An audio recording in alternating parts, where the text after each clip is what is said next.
Hello, ladies and gentlemen, and welcome to the Polyhedron Cladicast episode 43, where we shall talk about everything we saw at the UK Games Expo 2018. So get yourself comfortable because we've got a lot to talk about. Yep, strap in, not strap on. You guys have got a lot to talk about. I've got a lot of questions to ask. I'm Steve Tudor. I'm Andy. And I'm John Cage. And I don't think we can answer any of those questions, John, but we'll give it a go in true PHC style. Yep. In true PHC style, we shall talk nonsense until we have got so far off topic that everyone forgets the question we were asking in the first place. We were told that was the best bit by some of our fans. If it's worked for 42 episodes, I don't see why the 43rd episode should be any different. Exactly. No. Well, no point in changing tradition. No, we were told it's something like 60% not board games, 40% board games. It's a great mix. So thank you, the people who told us that by the Uboot stand. Thank you very much. We'll continue to supply more of the same. It was quite interesting, actually. I noticed three distinct types of person who came up to us at the show. Now, number one, we really appreciate everyone who came and said hello, because I think it actually made our weekend. But I noticed three distinct personalities. There were ones that just kind of tapped us on the shoulder and went, "Love the show, guys," and then walked off. There was the kind that came up to us and called us something rude. You mean Phil? He is a personality type on his own. Yeah, Phil was the let's call him the atypical, the textbook example of this. But he wasn't the only one. There was other people who kind of just gave us a cheeky little thing, and then we also had one or two gushing fans, which were, I got to admit, felt a little bit weird. That did. It was nice, but we weren't quite sure how to react to that. It was nice. You're right. It was kind of cool. We're now celebrities, clearly, but yeah, Very Z-list celebrities. No, we are. Seriously, they wanted photographs with us and everything. It was brilliant. Wow. Obviously, I obliged, being the humble man that I am. Yes, humble Andy, that's what we call you. Oh, dear. But it was genuinely nice for that, because it does mean that, it does make us feel like this, whatever we're doing right now is worthwhile. Indeed. yeah, because it may sound like it's just three of us talking bollocks on microphone, but we do actually do some work on this. It's true. Do we? No, sorry. I actually do some work on this. I like to think that I do a lot of just-in-time work, as in 5 minutes before the podcast starts. If we're lucky. Yeah. Kanban podcast recording. Is that what it is? It's very efficient. That reminds me, I've still got Kanban. I've not learned it yet. I bought it on the cheap from one of the members of the UK board game group, and I've still not learned it. Because I looked at it and went, oh, God, this is going to be heavy, isn't it? I reckon by the end of this year, you still won't have learnt it. That's one of my 2018 predictions. Right, challenge I will not have accepted. learnt Kanban. No, remember that. Okay, I'm going to increase that challenge. Not only after you learnt it, you have to teach me how to play it. Mm. And you have to be able to teach how to play it in less than an hour. Deal. Bonus points if you can teach John how to play Oh, it. you beat me to it. I was about to say exactly the same thing. No, I think that's a step too far. Harsh. Well, not that bad. I reckon John will be able to learn it. It'll be fine. He might not be able to understand it or play it, but... We've already got distracted. We said we're going to talk about UK Games Expo, and we're talking about a random game on Andy's shelf that he hasn't played yet. Indeed. Which, more on them later, because that's going to go. Yes. But anyway, we thought the show was brilliantly run. It seemed to go smoother even than past UK Games Expos. I think this is now my 5th UK Games Expo. And it's the second in a row that I haven't managed to make. Boo. Poor Next year. Page. Next year, I will be there with bells on. You coming as a jester? If that's what gets me Cosplaying there. as the bard. Yes. Yeah, Sandhorn will make an appearance. I'll get his costume sorted over the next slightly less than 12 months. So it was absolutely huge this year. I mean, it really was massive, because what they'd done is, last year they'd filled up Hall 1, but this year they'd also taken Hall 2 in the NEC, used about a third of Hall 2 for vendors, and then the rest of that space was split between the FFG tournaments, so your X-Wings, your Legend of the Five Rings, your Star Wars Destiny, all that kind of thing. Do they have any Star Wars Armadillo as well? Armadillo. Armada.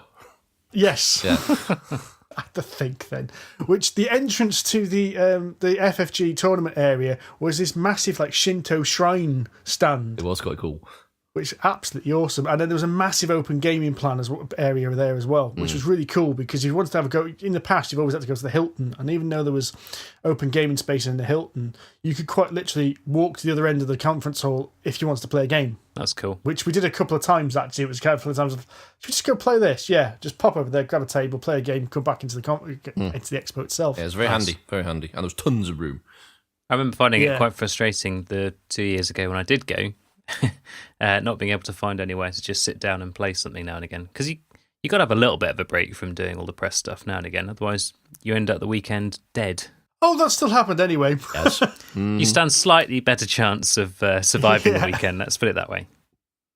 What we did see as well, which was slightly new this year, is every year the UK Games Expo does a press preview. So it's a little event just before the show. Now, it always used to be Friday morning, and they give you 2 hours, which they basically like a mini version. It's like the entire convention condensed down into a smaller area. Mm-hmm. So what they did this time was they did it on a Thursday evening, but other than that, it was exactly the same format. So all the exhibitors were invited, so not all of them turned up, but they're all allowed to basically just have one table with which to show off what they're going to be showing at the show, if that makes sense. So it almost felt like a little mini boiled down version of the expo itself. And having it on a Thursday actually took a lot of the pressure off, I thought. Like a little teaser. I guess it helps you prioritise as well. Well, it helps prioritise, but I also noticed that by seeing things at the expo, at the press preview, we could kind of go, well, I've seen enough of that, I don't need to see it at the show. Okay.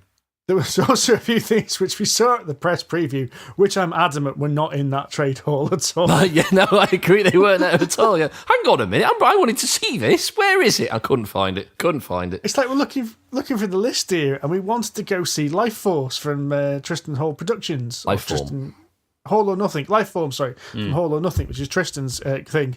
I don't remember seeing Hall or Nothing in the trade hall at all. They were there. I saw Lifeform. Did you? I did. Yeah, you're just shit, clearly. Although, to be fair, it did take me 2.5 days to find him. Fair enough. We had a couple of minor issues with the place. I think the problem was that you always get with the expo is food in the expo hall was a bit too expensive, and even though they put food trucks out on both the lake and at the Hilton, I thought they were all still a bit dear.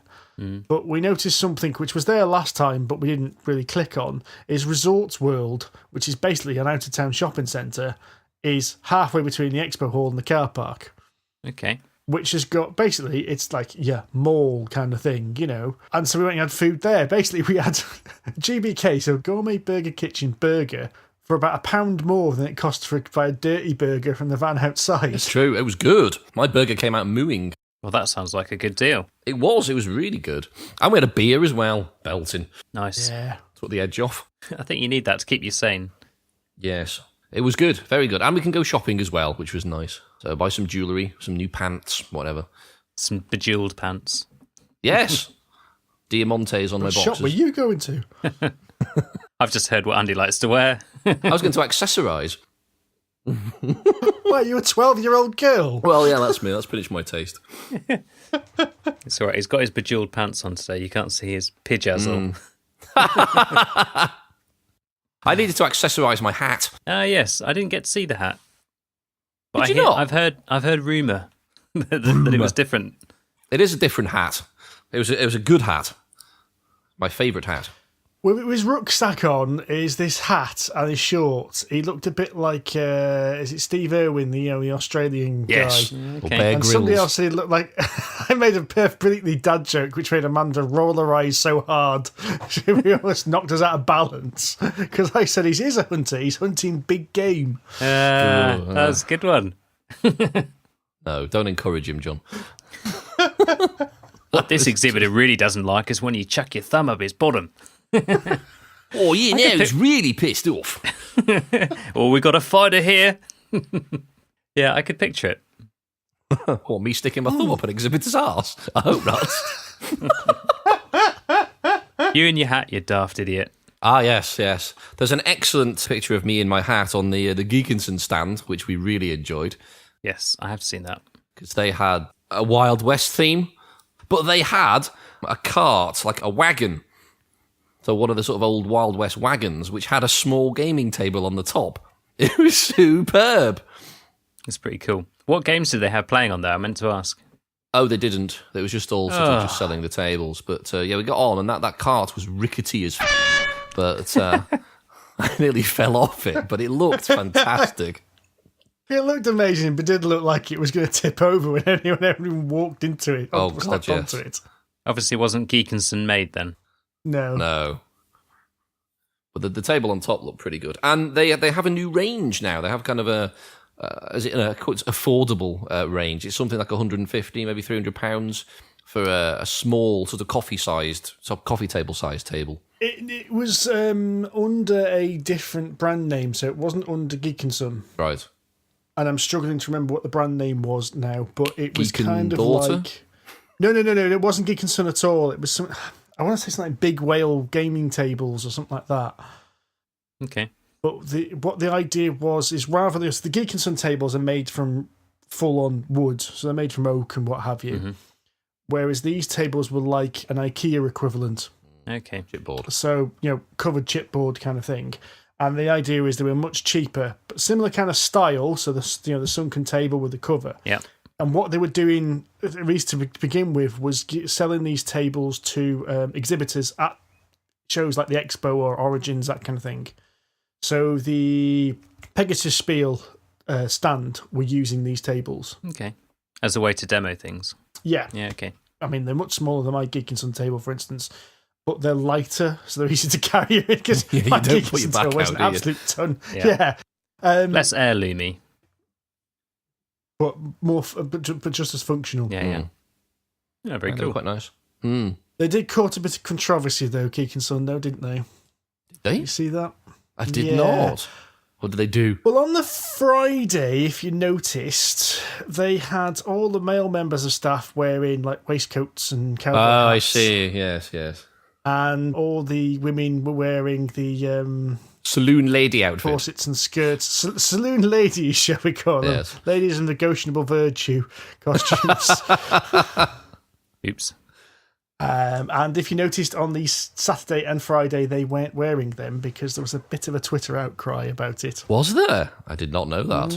Oh, see, if they were really going to make amends, they'd have all the guys wearing those outfits the following day. Totally. Oh my God, no! And Steve's face tells me... I'm not entirely sure I want to see Kerrin in a dress like that. I think we'd be seeing more than we wanted to. I think Steve's picturing my brain's just filled in the gaps. We'll see things we're not looking for there. Oh, good Lord. Oh, dear. Oh, my God.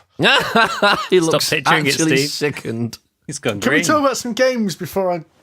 Well, we can talk about some of the things that we weren't enthusiastic about first before we move on to anything else. Because one thing I think we both felt, sadly, was that we were both really struggling to pick anything that really stood out for us for the weekend. Yeah, I'm struggling to name like a game of the show, if that makes sense. Now, unfortunately, it's impossible to see absolutely everything. And there are some games where there was so much buzz around we couldn't get on them. So there's a couple of games which have got a lot of buzz which we missed. Now, one of them was you had to pre-book an appointment and it wasn't even on show in the main hall, which is a game called Detective, which if you go to polyhedroncollector.com, our good friend Rory has written up his thoughts on it. So this was a game that's going to be creating a lot of buzz over the next few weeks. I can imagine it's going to be on show at Origins, which I think is this weekend as well, which was a detective game in which you use a board in the same way as a board game, but you use a computer as well because it's an app-driven game. But you also have to go to things like Google and Wikipedia to use it as well. So it's like a board game, app-driven game, and an ARG at the same time. Interesting. I saw some quite excited tweets from people about that they were still buzzing well after the weekend about it. So it's obviously got a bit of a stir going on. I've got to admit, Rory's write-up, which we published today, being Thursday, has actually made me think about pre-ordering it. Oh, well, there you go. So it's got a lot of it, because it sounds like time stories mixed with a little bit of the app-driven aspect of Mansions of Madness, but going a step further. So it's a lot more open. Okay. Interesting. Might be worth having a look. And another game which a lot of people are going to be talking about as the best game of the show is a game I saw demoed at the press preview, but could not get onto the table during the show itself, which was I never get the full name of this right. It's The Life of Brian Kerr. And this was a game about a man who's been rushed to hospital on on a flight from somewhere to, I think it's London to Sydney. Okay. He's rushed into hospital with a heart attack. And it's a worker placement game.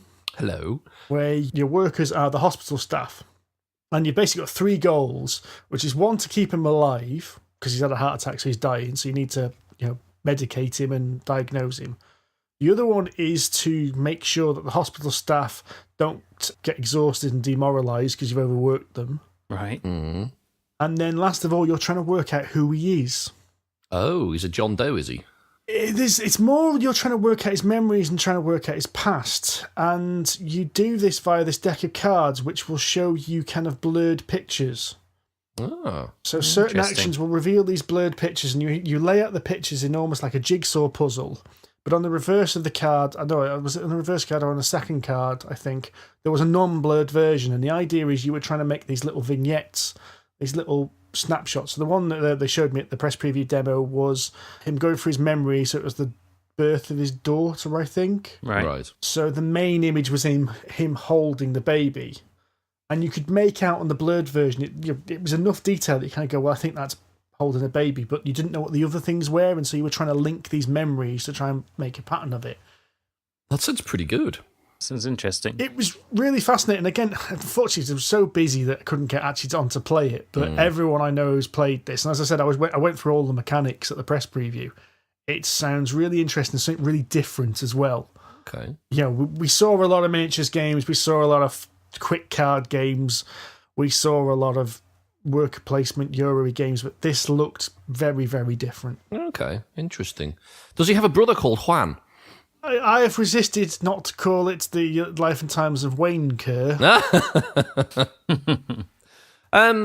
Speaking of cards, we did see a lot of card games knocking about the show. That seems to be the genre of choice, really, which is depressing for me because I don't give a flying about most card games. There's odd exceptions, but a lot of them just turn me off straight away. Why? I find them too light. They just don't attract me because there's not really enough to them. There's odd exceptions, don't get me wrong. I mean, Dominion I quite enjoyed, and Netrunner I didn't mind, but generally speaking, just purely card games just don't really do anything for me because I just don't think there's enough to them for me to really enjoy or get my head round. If there's no board, Andy's bored. Pretty much, yes. As I say, there are exceptions to that rule, but generally speaking, I'm not a big fan of them. Fair enough. And it's weird, there was a lot. I mean, covering the complete gamut, I only had a quick look. There was a new version of Lightseekers. Remember Lightseekers last year, which was the one with the toys? Vaguely. They've got rid of the toys aspect. They were concentrating on the collectible card game, but they were doing a Warhammer Age of Sigmar version of that. All right. And I've heard rumours as well, in similar way to this detective was being shown kind of behind closed doors, somebody's also said there was a Warhammer 40,000 trading card game that was being demoed, which was apparently very, very good. Interesting. But there was a lot of stands doing that kind of quick, light game. Not just necessarily the card games. I thought there was a lot of stands doing this kind of, here's a game, it takes 20 minutes to play. And we're going to talk about a few of them now. Right. And I'm kind of with Andy a little bit. I was really struggling to find any really meaty games where you had to really think about. And I think that's just a theme of the kind of British gaming industry as a whole. I think because it's easier to make these light card games and design these light card games, that's what people are going for. And there were times that I kind of wanted to grab hold of people and go, give me a board! I want to play a board game! So I feel really bad that I'm agreeing with Andy on this point, but I know exactly what he means because there were so few. A lot of the UK publishers were pushing this kind of light affair, and I didn't want it. I want something to sink my teeth into. We did get one, though. Was it that they had heavier games as well, and that the only ones you were managing to get to were some of the lighter ones because you could actually get to them? Or no, you think they just weren't there? There were a few. I mean, there were a few board games, that had big boards there that we did see. We played one, and we'll talk about that in a bit.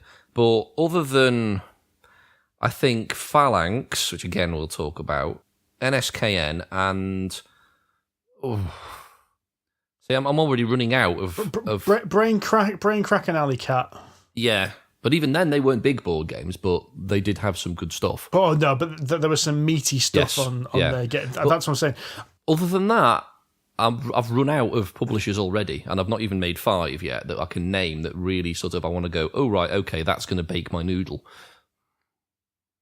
You did say that you couldn't get to a few though. Just they were too busy or something.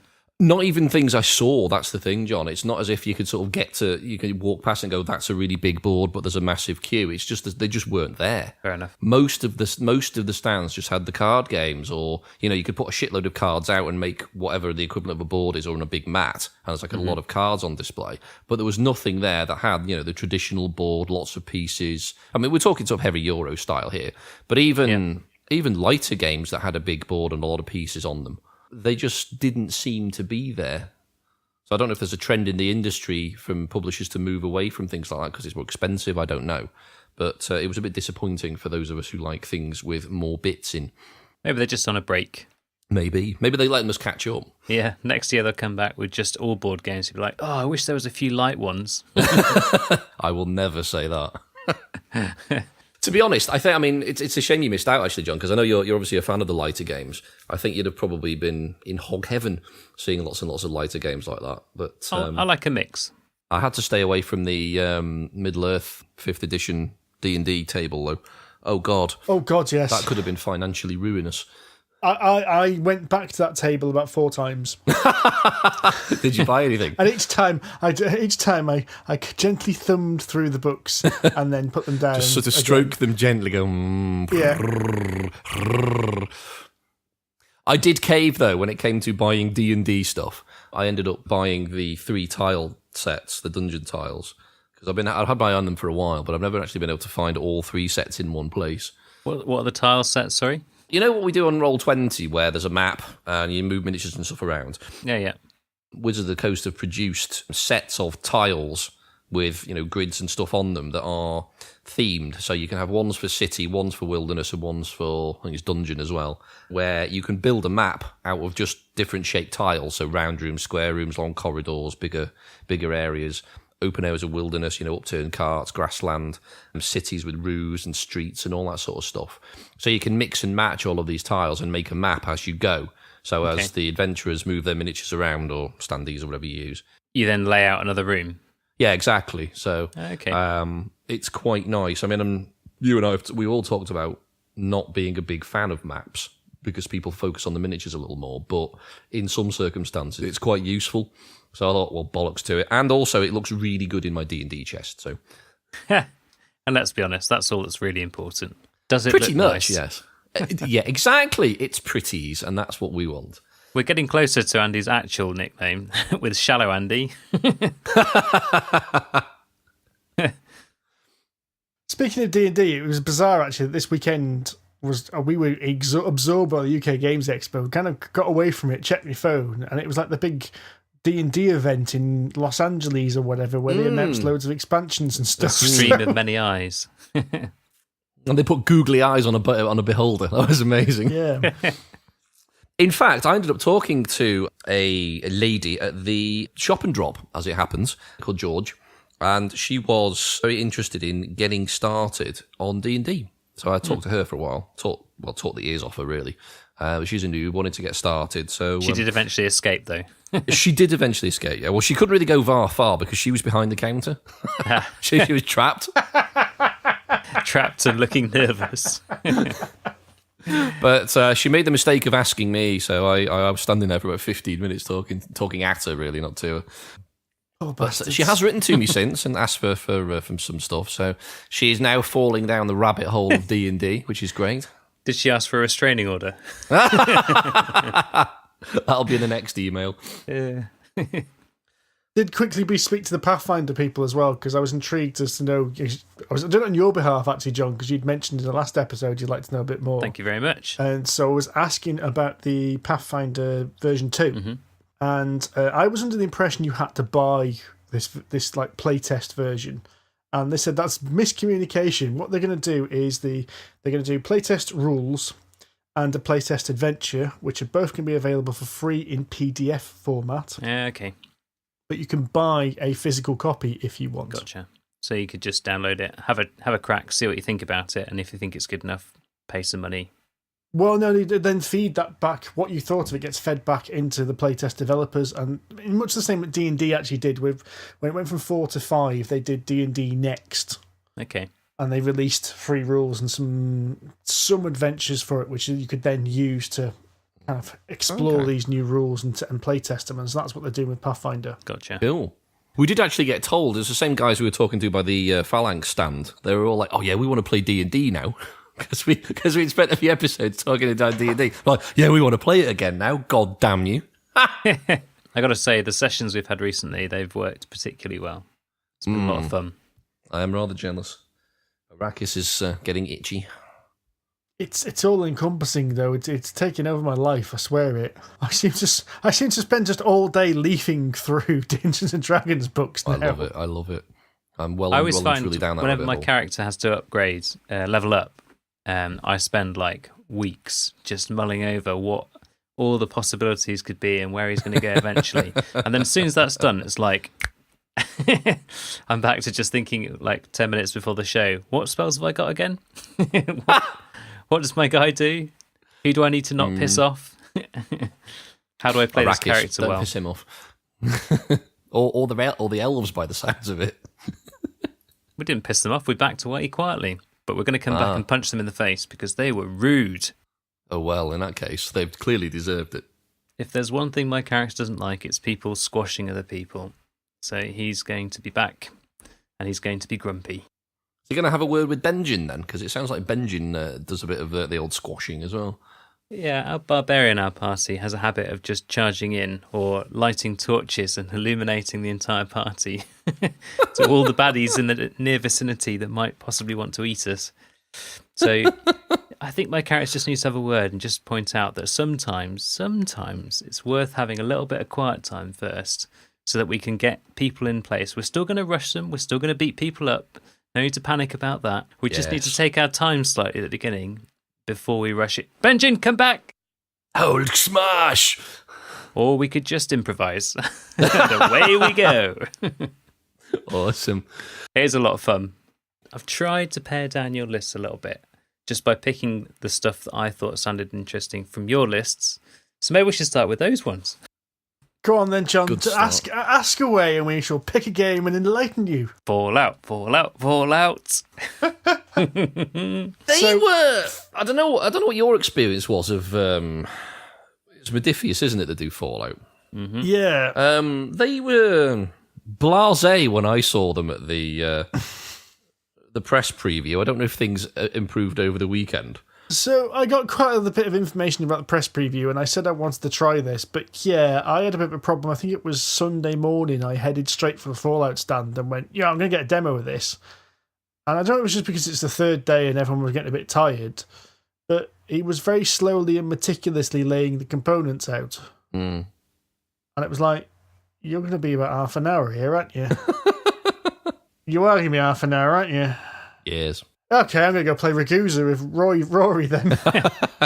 So I didn't actually play. Now, the guy took me through some of the rules. Mm-hmm. Now, there's a caveat with this, because this suffered from what I call miniature games at convention problems. If you see any photographs in the convention, and you see this from any gaming convention, and you go see a miniatures game, it will be on one of the most amazing looking tables you've ever seen in your life. Yeah, okay. Yes. The Star Wars one looked amazing, actually. The Battle of That Hoth. wasn't the best one. There's one called Parabellum. I think it was called Parabellum, or that's the name of the game. Was that the one with the castle and all the fires and the siege? Yeah. That looked awesome. That looked absolutely amazing. Expensive. I don't know what the game was like. And the scenery probably cost more than the game. Yeah, it was this amazing diorama of a castle siege. So there were folk on top of this massive, huge, it must have been about 12 inches tall, maybe more, of these ramparts going all the way around. There were buildings inside it. So it's obviously almost like Camelot. So you got the walls of Camelot, and then you got the village inside. It's only a model. And then there's like these huge beetles trying to climb the walls. There was a trebuchet. There were fires. So they'd got this sort of woolly stuff, put it on top of an LED. It just looked incredible. It really did. Yeah. And you get caught, you get brought in. So Fallout had this. They'd made these 2 little dioramas. Now, one was made from one of the packs they're going to be selling. So one was the Red Rocket gas station, isn't it? And one was the diner. Yeah. Oh, yes. And they looked amazing because it was a little skirmish board. So it was like about 2 foot by 2 foot. And the amount of detail in there, and then, of course, they had the painted miniatures on there. So it absolutely looked beautiful. And so you wanted to play it, but the guy was taking me through the rules, and it looked like with a lot of these kind of skirmish games, the number of miniatures is inversely proportional to the complexity of the game.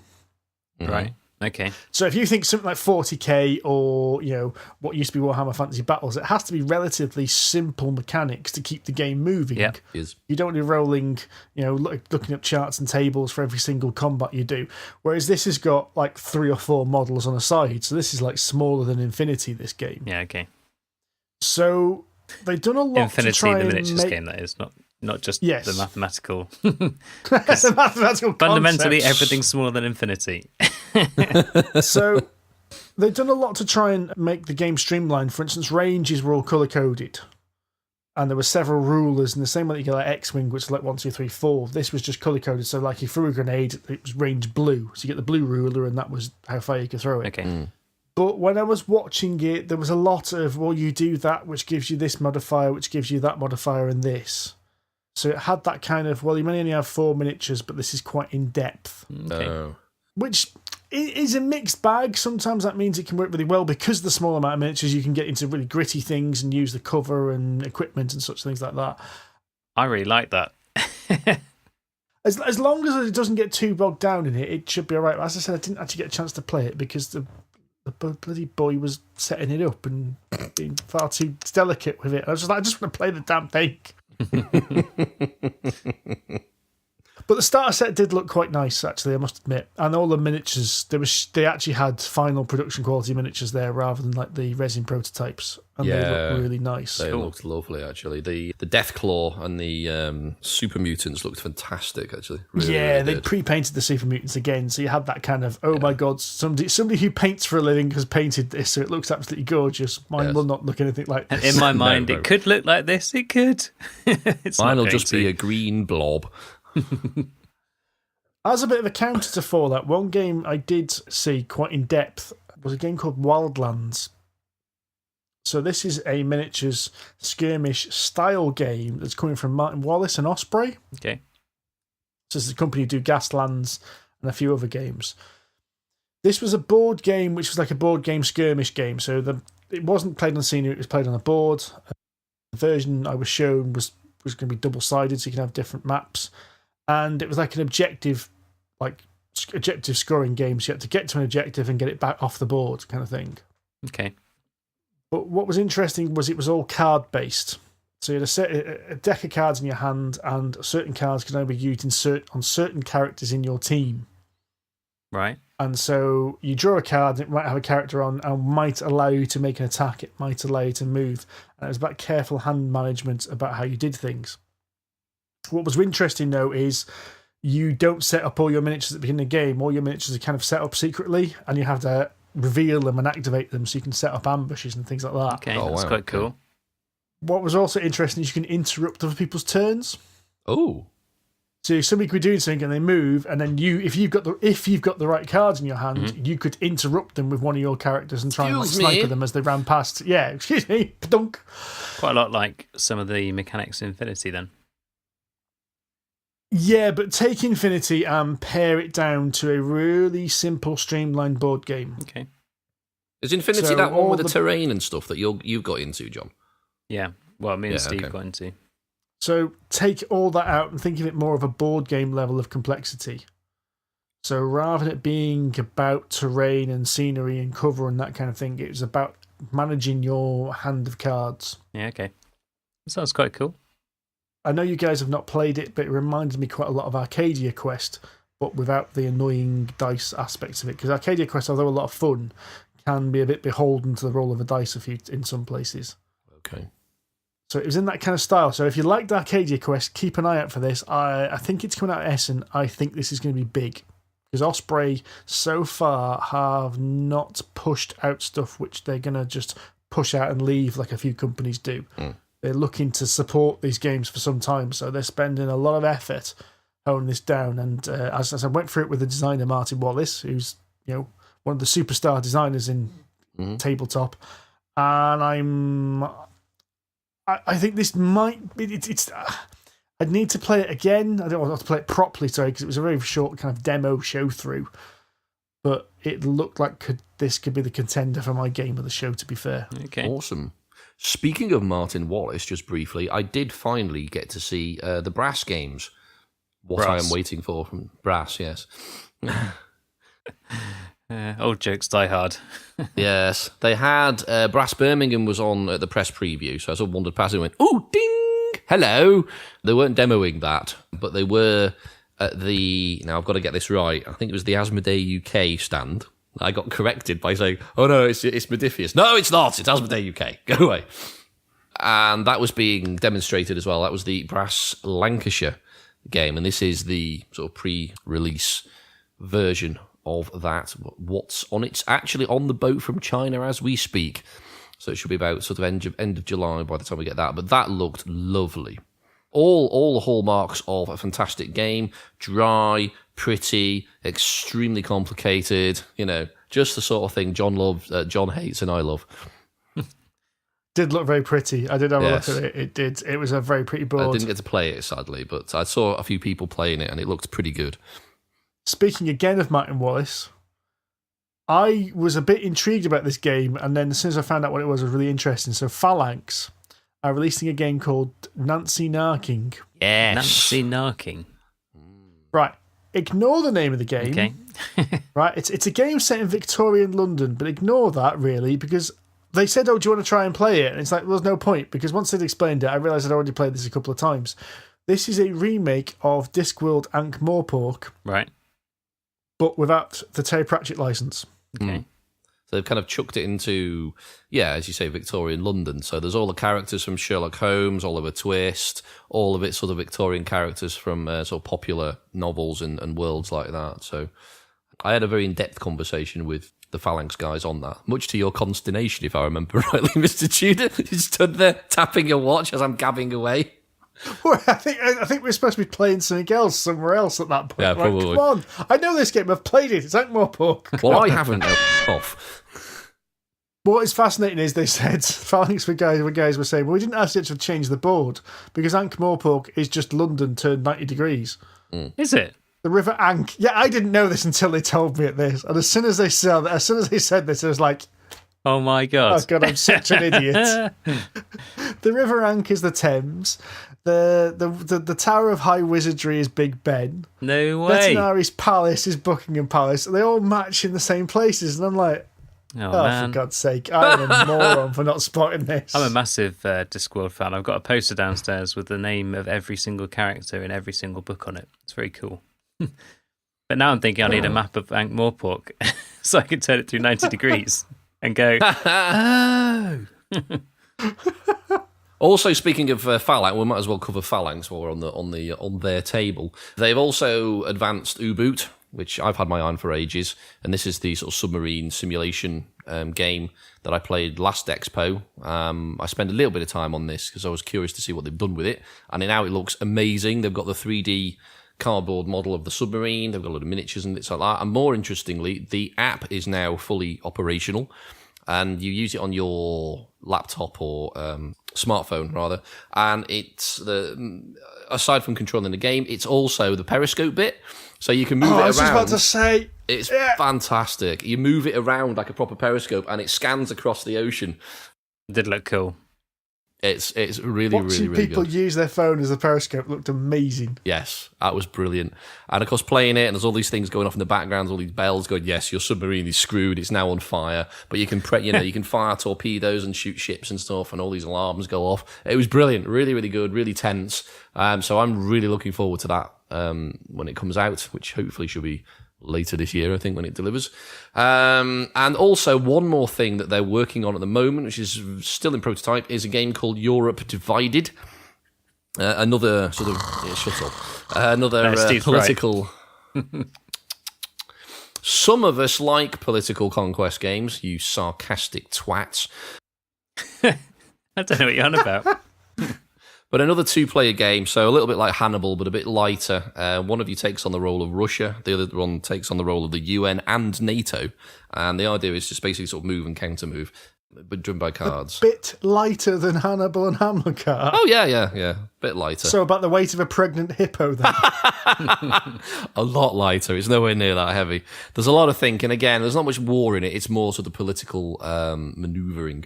So it kind of got my attention. They were asking me for quite a lot of opinion on it. So that seemed quite interesting to me. But then again, I am a bit weird. Not going to disagree with that. Whatever floats your boat, Andy.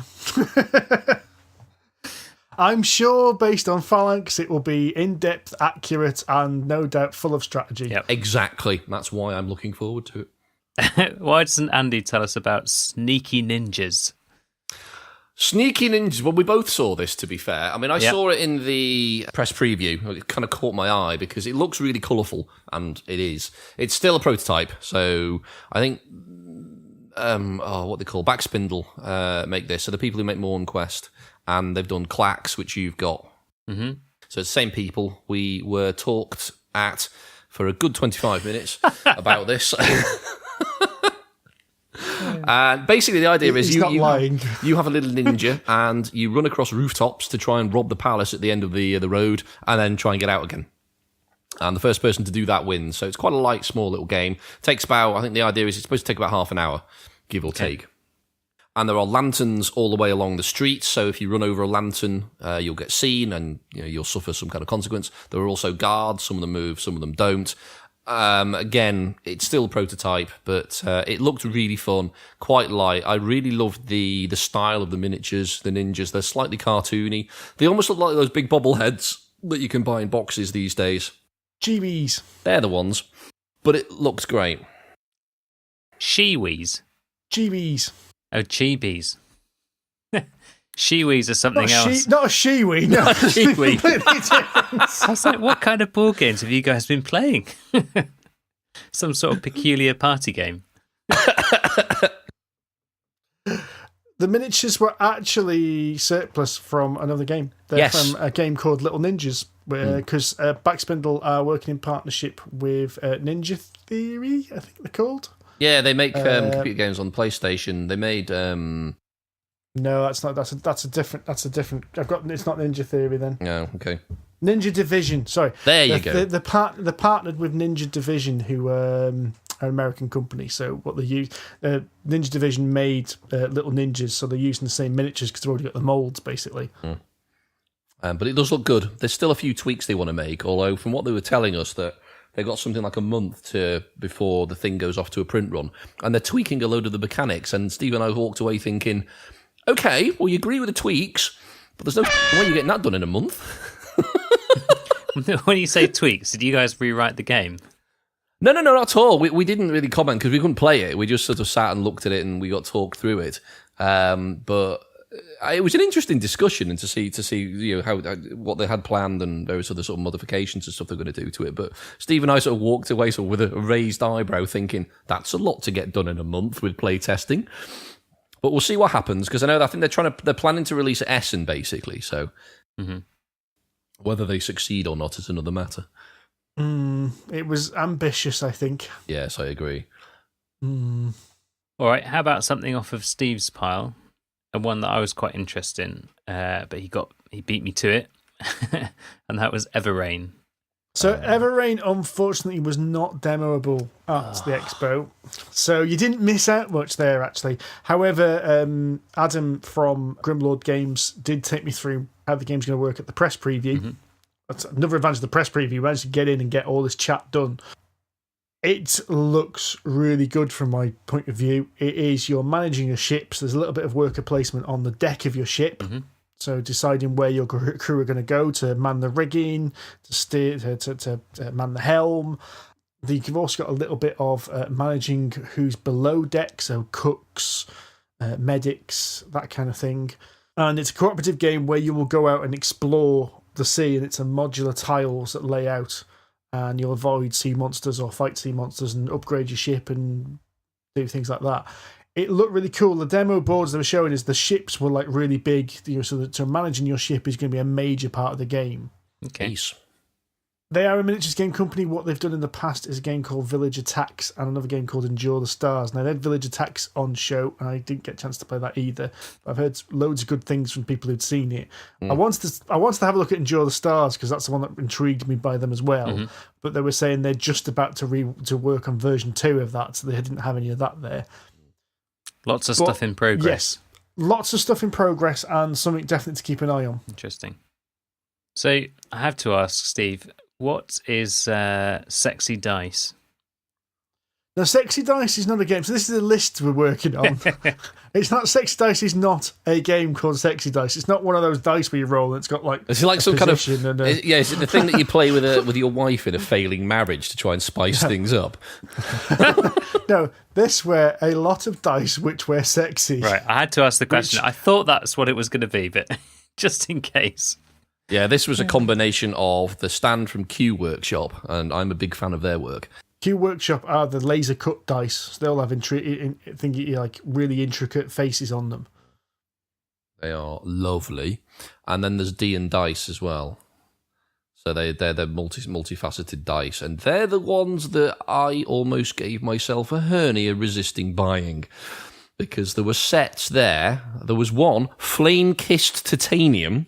And no word of a lie as the description, for the bargain price of £320 a set. But what? The sound that sound you hear, dear listener, is the sound of John shitting his pants. Why would you pay 300 quid for a set of dice? That's a good question, Mr. Cage. It's a very good question. They were beautiful. They were, and There's also a set of. I briefly considered buying some, but then no. But then there was realised also no, it was just silly. A set of Damascus steel dice, which were only about 50 quid cheaper. Yeah, they were in the sort of and high they hundreds were and lovely. 200s. Yeah. I'm sure they're pretty, but how can they be that expensive? They were titanium. They were solid titanium. Okay. Nice. I missed that. The material alone. Yeah, solid titanium dice. There were also, Damascus steel and there's brass and there's all those various exotic. I wouldn't be surprised if there was a depleted uranium set as well somewhere. That, you actually roll them on the table and they just shatter. They shatter solid oak. But there were some solid aluminium ones which were really nice and they were so precisely cut and defined. But they were only £60. And I was genuinely considering buying about 3 sets of those until sense got the better of me.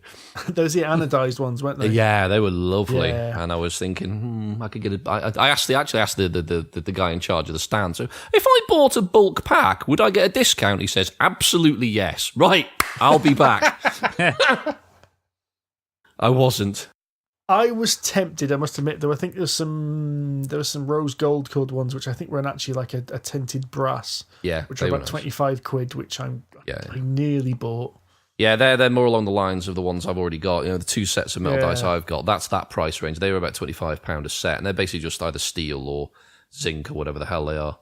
Much cheaper, slightly less precisely defined in terms of the numbers on them. They're a bit fuzzier, but they do the job. Although the dice tower I bought from Geekinson, I did say to Kerr when he sold it to me, I said, "So can I use metal dice in this?" He says, "Yeah, I wouldn't. It'll probably dent it."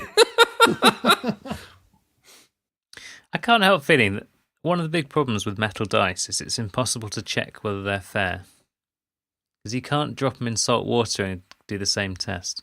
Well, you'll just have to do the law of averages. You'll just have to do a statistically significant test. That's 28 samples is the minimum needed. So 28 rolls, plot a normal distribution. It's all right. You can do it all in Excel. It's fine. Actually, you can do the fair die test in a liquid, John. You just can't use water. You'd have to use mercury or something. Like I said, it's not a good idea. No. So what else would you like to hear about, Mr. Cage? I haven't heard enough about Defection. I've got a bit of a... Did you see Defection, did you, Andy? I did. I didn't play it. I spent half an hour talking to James about it, but because every time I went over it, they were already demoing it, but because he had quite a busy stand, which is good. But it looks great now, John. Yeah.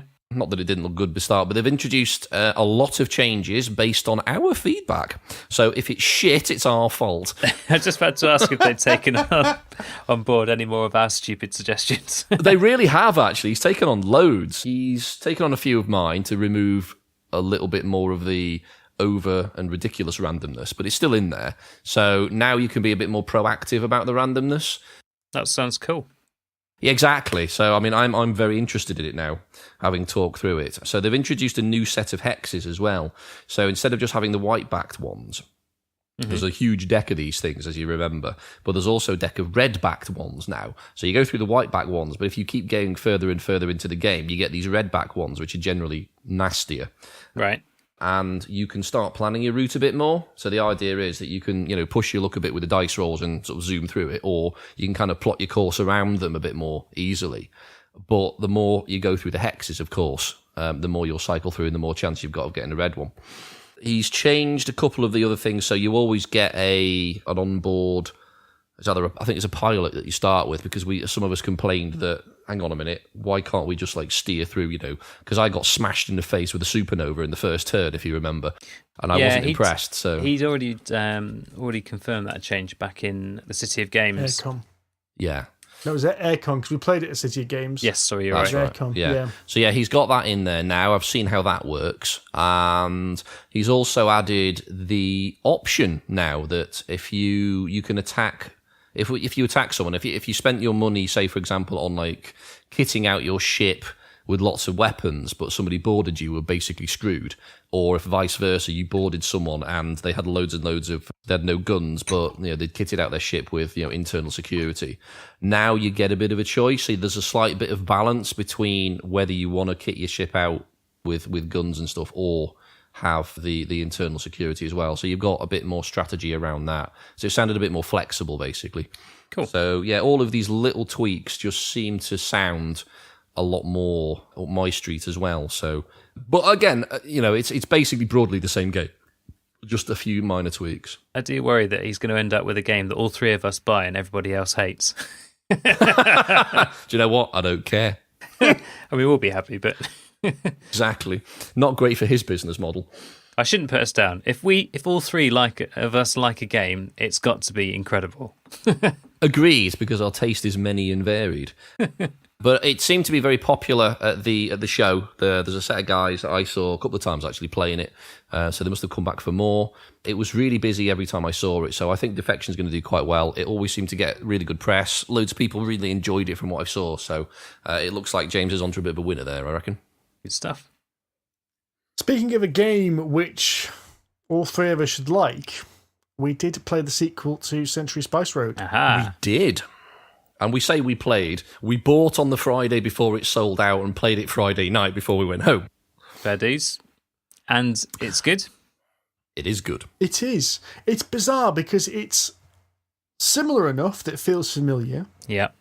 But different enough that it does really feel like a different game. So you're trading spices in the same way you are in Century Spice Road. So you've got your wooden cubes to represent your spices, and you're trying to use the kind of combinations, turn 2 greens into 3 yellows, or turn 1 red into a brown and a yellow, or something like that. Yep. And you're doing it to fulfill orders. So do an order which will say a specific combination of cubes.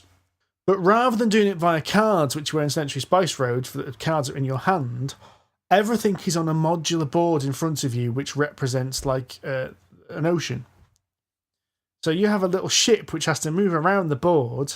And so if you want to make a trade, so if you want to upgrade or change some of your spices, you have to be able to move onto that space. Right. And then you can make that trade. If you want to collect in a contract, so cash in those spices to get victory points, you have to go to one of the ports in the corners of the board. Fair enough. So where the real strategy in this game is that to move around the board, you all get like one space of movement for free. Mm-hmm. But if you want to move further than that, you have to start dropping spices, which represents the cost of going out to sea. So you have to drop a spice onto the board, which means other people can pick up those spices later on in the game. Right, okay. Also, you can't use those spaces to trade spices, which is your convert action, without putting one of your trade posts onto there, which if you're the first person to put a trade post on, it's free. But if you're the second or third person, you have to pay spices to put a trade post on that point as well. Okay, yeah. It's got the victory points for doing the marketing, which is, getting the orders like you did in Century Spice Road, but you also get victory points for trading in certain goods, and the more these little trade points you put on the board, they reveal victory points that are on your little player board as well. Filling in contracts still dominates it because they're worth like 17 to 20 points, and the things on your board are worth like 2 or 3 points each. But it's a bit like how the coins work in Century Spice Road. The coins give you that little bonus, which means you could top up some extra points. The things on the board gave you that little bonus as well. And it scales well too, because I've played it twice more since we played on the Friday. I played it again with Alora on Monday, and I played it at our gaming group on Tuesday night with Lloyd, and so I played a 3-player variant as well. And it's a lot more thinky with a 3-player game. So I'd imagine with 4 players, it's a bit more chaotic as well, because obviously there's more trade posts going down. So you got to think about more about how you spend your spice to build the trade posts. But it's very, very good. A bit like Spice Road, the first session is gets more complicated with more people. You've got less control, so you've got to think about it a bit more. I haven't played Sand to Sea yet, which is the combination of it and Spice Road, but I've read through the rules, and it sounds like it's basically the same game, but on your turn, instead of just moving your boat and doing something on the board, you can play cards from Spice Road to do essentially the same thing. So essentially there's an extra layer of complexity by the looks of things, but I haven't played that bit yet, so I don't know. Sounds good. But I like it. I think in many ways it's a better game. Interesting. I wouldn't go as far as that yet. I think I need to play it a few more times to make that decision, but it's definitely a game I think I'm going to enjoy. Yes. I think so. It's nice and light, but I still don't think it's quite as light as Century Spice Road was.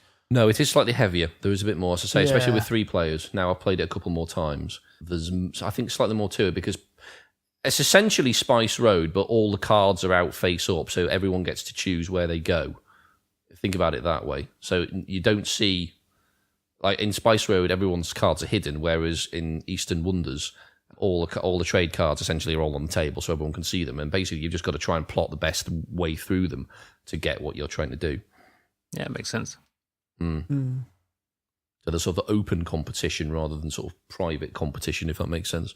But it was good. Really enjoyed it. Really like it. So I'm glad I bought that, and I'm very glad we bought it on the Friday before it sold out, because I think by sort of middle of Saturday it'd gone. Well, it was going up in price on Friday, which is quite intriguing. I think some of the retailers were being quite crafty because at one point somebody was saying that somebody said they saw it for about £28. We bought it for about £34. And somebody was saying that around about lunchtime on Friday, there was stalls selling it for £50.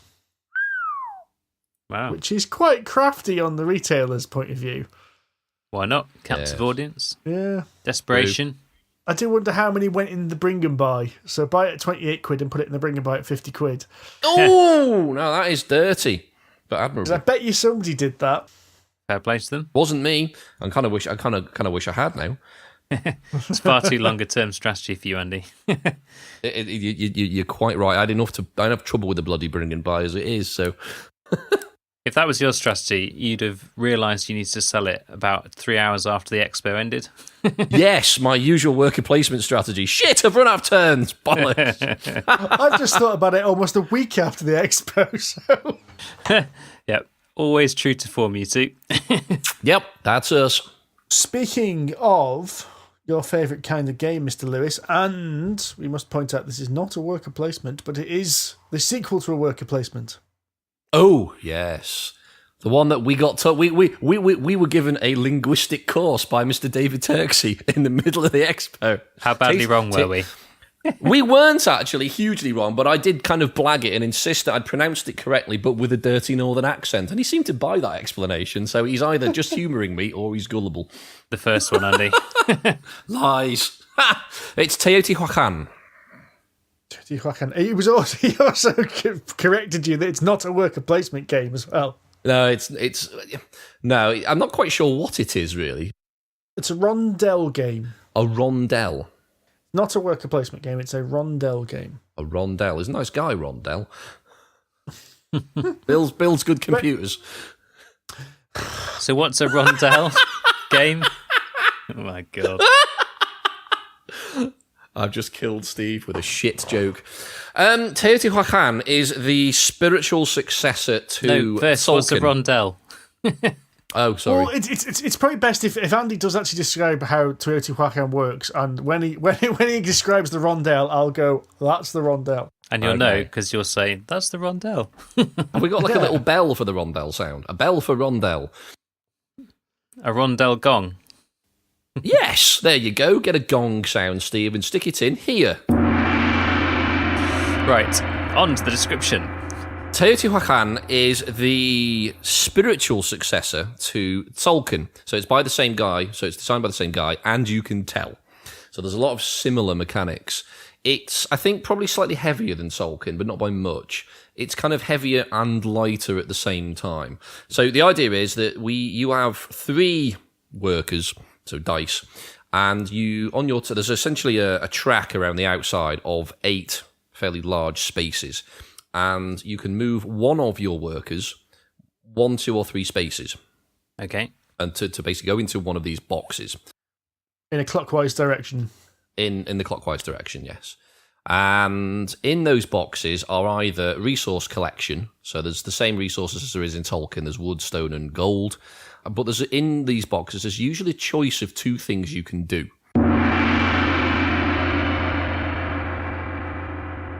So the gong is the movement of the dice around. So It's going around in circles. Other games, Yes. it's basically going around in circles, but you can only go a certain number of spaces. Like I think Andy keeps mentioning Ave Roma. I think Ave Roma's got a little rondel mechanism in the middle of the game board.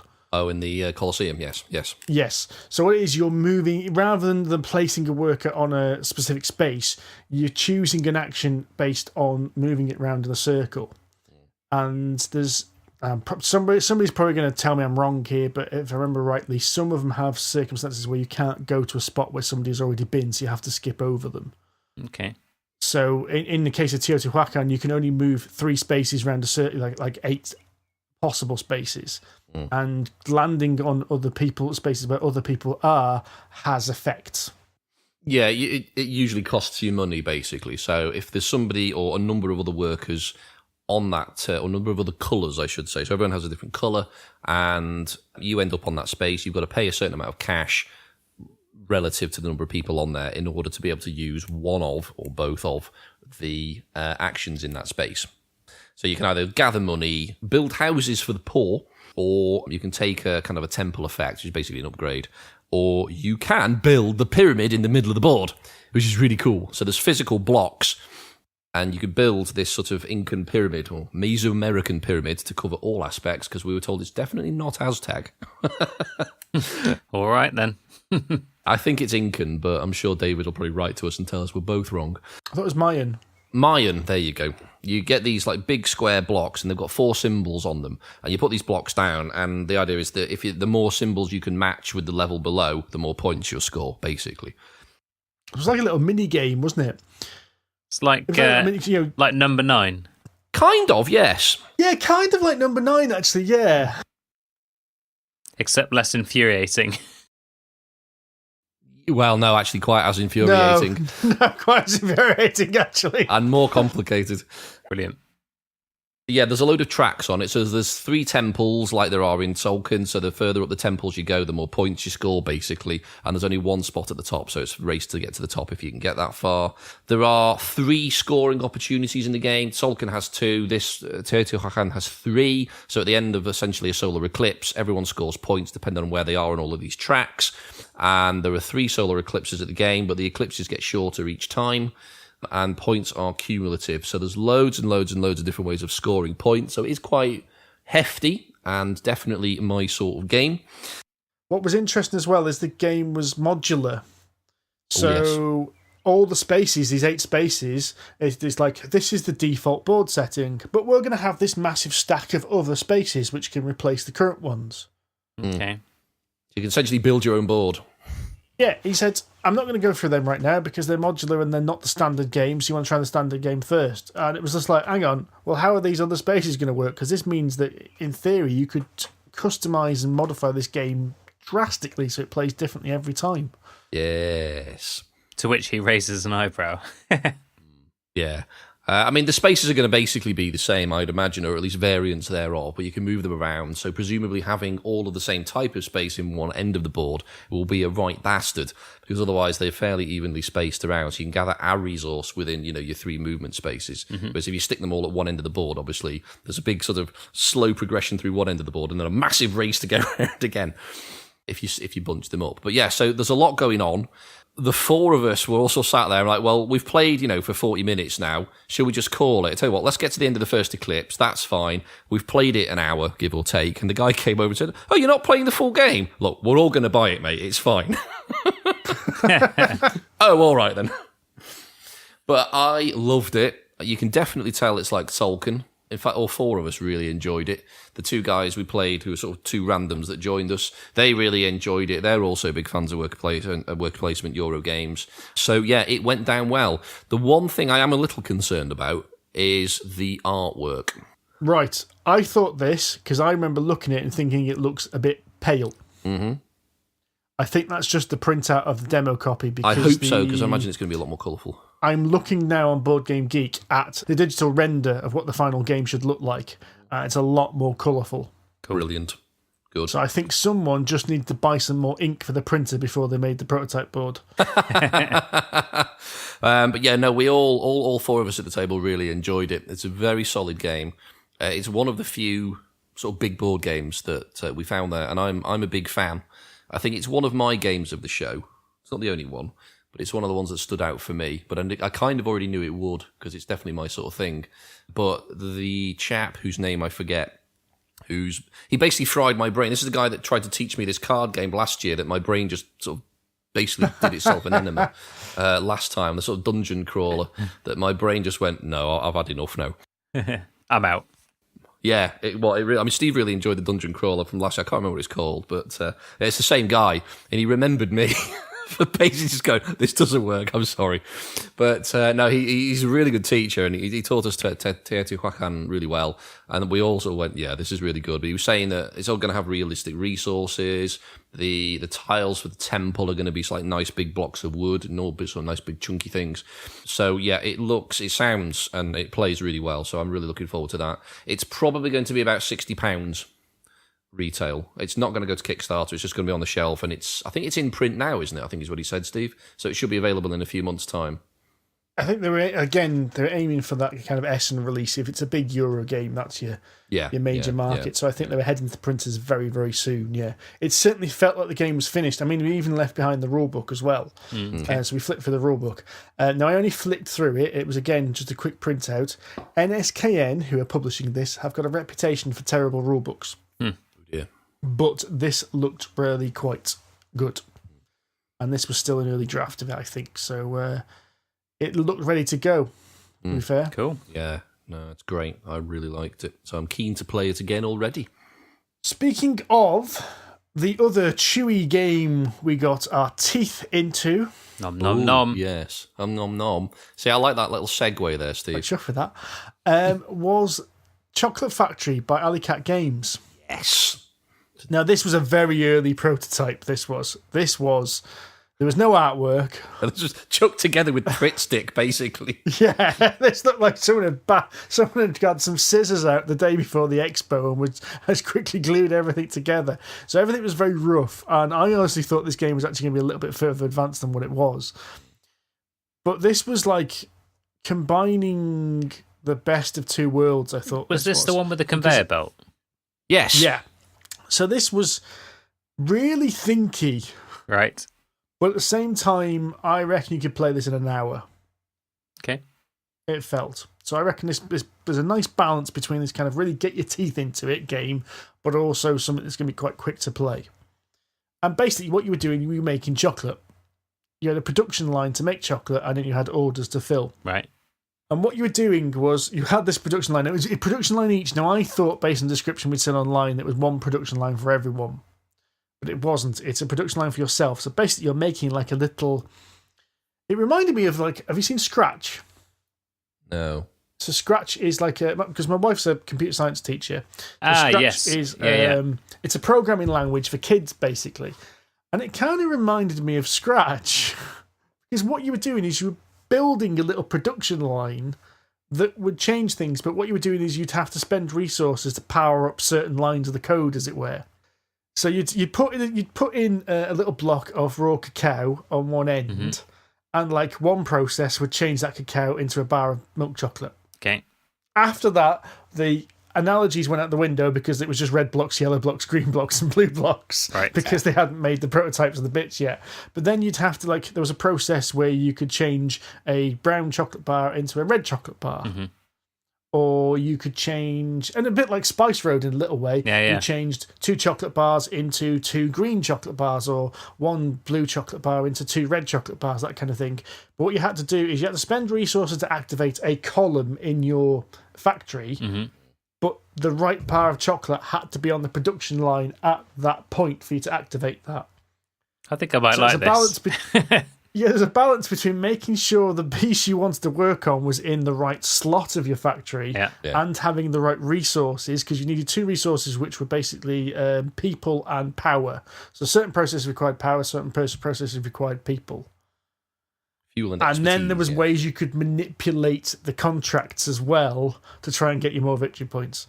Yeah. It was really early. It was really rough. There was a little bit of complication. You had to really keep your eye on what you were doing when you activated the conveyor belt. So what they basically had was just cardboard slots, cardboard tiles in between 2 pieces of cardboard. So what you did, you actually pushed the conveyor belt along. Right. It was really cool. But it was really cool. No, I really liked it. It's going to be one of those games that I'm either it's going to click and I'm going to absolutely love it, or it's going to feel like work and I'm going to hate it. I think you'll like it, John. It's easy to pick up, but there's a lot of strategy in there. It sounds, from the way you guys described it from today and the previous podcast, that I think you're probably right. I think I probably would enjoy it. Yeah, I mean, after the sort of the second turn, both Steve and I looked at our sort of factories that we'd built and went, oh, bollocks, I've fucked this up, haven't I? I'll basically stick a machine in the wrong place, and of course you can't change it after that. Well, that's rubbish. What I'd done is I'd made a factory which fulfilled my first order ultra efficiently, and I realised that I'd met that order.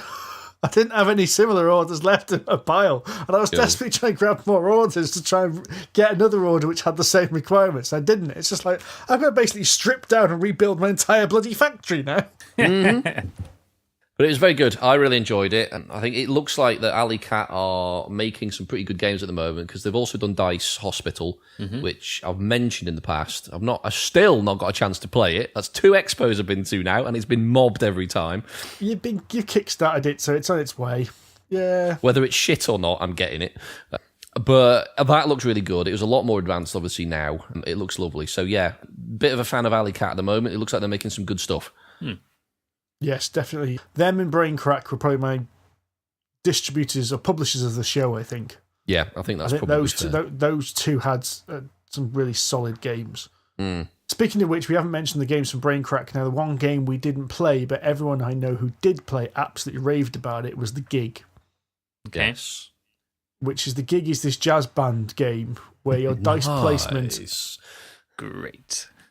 Dice placement, and you have to make a song, but also have the best solo within that song. So it's that kind of cooperative balance between making sure the entire performance works, but making sure that your individual performance within that is the best one. It's like Guitar Hero, the board game. Yeah. I mean, it could be a Guitar Hero. They could make it into a Guitar Hero game, but I think jazz works better in that you're trying to get the best solo. But what was really cool about it is I did a very quick demo of running through some of the basic concepts. It comes with a songbook. Right. Awesome. So you're not just playing on the same board every time. There are different songs, so different songs have got different patterns, and there were like little maps you had to fill in. So you had to make your route round the song. Okay. Oh, with brilliant. the various bits, which gave you opportunities to do the little improvisation or the solo to get the points that you needed. Surely, though, it's jazz. There's no tune. You just make shit up. What was the game called? I need to buy this. And then The Gig. The Gig. The Gig. So my wife plays in a concert band, and I could imagine when her and her buddies get together, they would love this one. I don't know what the release date of that was, but I'm sure we can find out what's going on with that. But I was really fascinated by this one. So Rory was came back sort of raving about it. He sort of bumped into me on the way into Hall 1 and said, Andy, you have to check out the gig. And then I didn't. I missed out there. I was going to check out the gig, but then I ended up playing another game at Braincrack Game Stand with Rory, which is a game I think you'd actually love, Andy. It was called Ragusa. Yeah, Rory mentioned it. He says, have you played that Portuguese one yet, Andy? I said, no. Oh, yeah, Mark Cook from Aircon also mentioned it. He says, you wrote about that, didn't you? I said, no. He says, you did. I said, I didn't. I said, no. He says, you did, because you're one of the only people who did. I said, I assure you, Mark, I did not. So I had to get out the internet at the point and prove him wrong. He says, oh. I said, I'm hurt now. You've mixed me up with somebody else, you bastard. But he was unapologetic. Well, yeah. So Ragusa. That's something Not else. Yakuza, that's a completely different game. Not the Yakuza, no. A very pretty looking game once it was finished. You were building this city in Portugal, and it was like, it wasn't a worker placement, it was a house placement game. So you're placing houses on this map. They were like little Monopoly houses, actually. They were not too dissimilar. You're placing them on this map, but what you were doing was just placing one each turn, and where you placed them told you what resources you gathered. Right. So if you think every single house had, I think, 3 resources attached to it. So you needed wood and stone were the basic ones. So to build a second house nearby, you needed extra wood. To build a house in the city, you needed stone. Was a very fundamental aspect of it. When you got to building in the city, you didn't get resources, but instead you got actions. So you put a house in the city, and it would allow you to take certain actions depending on where it was in the city. Which the main ones were trading or build like engineering goods. So basically turning silver ore into silver ingots, or olive oil, olives into olive oil, grapes into wine, and then into spread.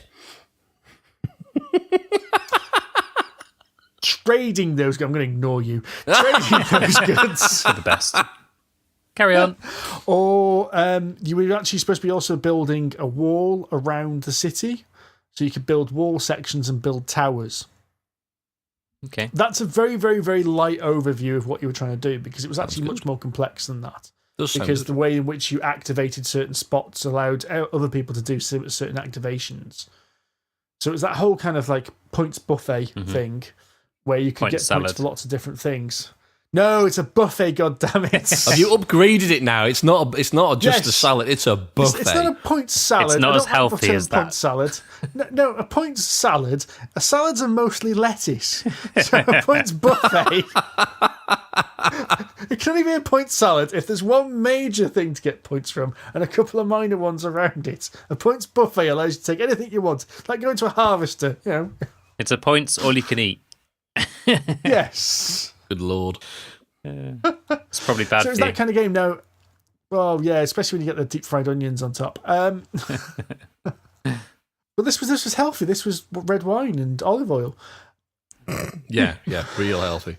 Grease and alcohol, yeah. Those two things are always recommended by doctors, you know, as your 5 a day. It's posh grease and alcohol, so it's all okay. It's not special brew and greasy chips. Lard and Carlsberg. Special brew and a cheesy kebab. No, this is what? Yeah, extra virgin and Beaujolais. Really intriguing. There was some. I wouldn't say there were issues with the gameplay itself. There were some issues with some of the complications with the rules. I think some graphical things on the board would help do that, but gameplay wise, it seemed pretty solid and complete. Definitely the kind of game you'd be interested in, Andy. Excellent. Rather thinking, what was quite interesting is it was a game which could start off really quick, so you could play the first few rounds really, really fast, and then once you start to get into building the city, you'd have to start thinking a little bit more cautiously about what you were doing. Sounds ideal. Yes. And I'd like to say I beat Rory by 1 point. Whoa. Well done, sir. Beat that young upstart who's trying to weasel his way into PHC. Put him in his place. And Rory was doing the whole, I need to think about this, so I'm now going to stand and look over the board. I'm really worried he's going to take my place here in the PHC. It's only going to take one more missed expo and he's just going to be in, isn't it? Yeah, you got to fight for your spot now. Fight for your right to party. I like to stand up to look at boards. It has nothing to do with my height. It's all just that I think better when I'm standing Beat up. me to that one, Mr. Cage. Damn you.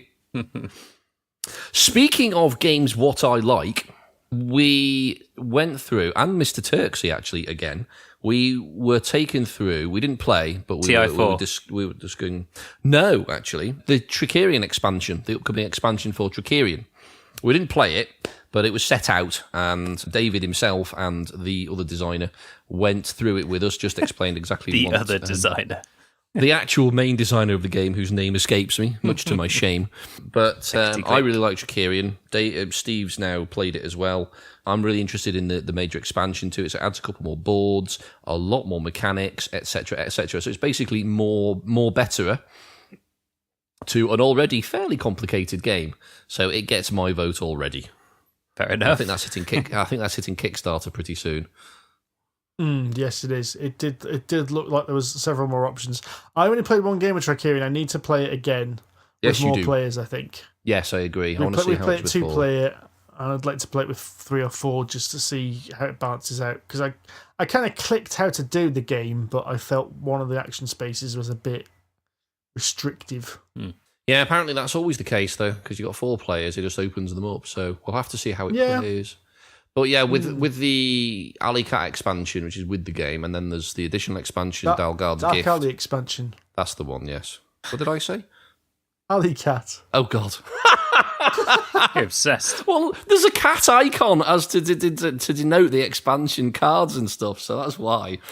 And the cat motif. But yes, the Dark Alley expansion, and then there's Dahlgaard's Gifts, which is, again, another expansion that I've got, obviously. And then there's this major expansion as well that's upcoming now, so that'll be good. So looking forward to that. And as you mentioned TI4, John, I did have a quick peek at it. I didn't want to play it. I didn't see the point because it was always mobbed. I just sort of wandered over and had a bit of a poke at it just to see how different it is to TI3. And other than prettier miniatures, as far as I can tell, it's basically the same bloody game. So I am not in any great rush to buy that. Do you breathe a sigh of relief? In a way, I did, actually. I mean, I like what they've done with some of the miniatures. The War Suns, that's the big sort of spherical beasts that basically walk around and beat the crap out of things, look a bit nicer in the new version. But other than that, it's basically the same game. Fair enough. So I'm not in any massive rush to buy that, he says. Itchy. Looks itchy. Yeah. Okay, speaking of itchy, what the hell is Itchy Monkey, Andy? This caught my eye at the press preview on the Thursday night. I was just walking past this table, and you know, you kind of walk past and you kind of see something, and then you sort of stop, look back, and think, did I really see that? So I looked at it and went, right, what's this? This is Itchy Monkey. Right. And the board essentially is about 8 or 9 vertical rows of little circles with monkeys all over them. And the idea is you play as lice. And you're trying to move around. Exactly. And I just looked at him. Lice? He said, yeah, lice. And I said, how deliciously morbid. And the idea is that basically you're just trying to spread your lice across all of these monkeys. So you have a queen louse and all of these lice that move around. And basically you score according to wherever your lice end up. And they sort of, you can knock monkeys together so that lice transfer from one monkey to the next. And you just sort of basically move them around up and down these little sort of vines that the monkeys can move up and down. I didn't go into any more detail than that, but it just looked interesting. Yeah, okay. Yeah, intriguing. I did end up buying Beasts of Balance in the end. Do you know that? Yeah, you bought. Yeah, Amanda seemed to be quite Enamored impressed. with it. Yeah, that's it. But to me, it just looked quite gimmicky. Alora liked the look of it as well. Actually, she spent some time looking at it on Sunday afternoon. But I think it is gimmicky, but from what I played of it, it was quite fun. I have no interest in whatsoever. Looked like an awkward Jenga from what I saw. Basically, yeah. It's an app-driven game, so you have to have this like Bluetooth-based system, and then you've got these little plastic, bizarrely shaped animals, and the base game, which is what's out at the moment, which is what we bought, is a cooperative game. And it is like Jenga. What you're trying to do is you're trying to balance these animals on top of each other. So what you do is you take the animal, you scan it so it knows which animal to expect, and and then you try and place it somewhere onto this pyramid. And then it works out like how much health the creature has based on where it is in conjunction to other things. Okay. Jenga in that you have to make sure it all stays on and balances, but you also have certain creatures will run out of health. Right. So you have to put these little elemental pods on which heal them. So these little things that have to be hung on as well to try and keep them alive. Almost like a symbiosis thing. There's also a versus mode which is coming sometime in the future, and I played that with Luke Hector at the press preview. In fact, I wasted like the final 20 minutes of the press preview playing this with Luke Hector from the Broken People, trying to blow up his monsters, because that was your creatures were on like a race, and they got points depending on where they were.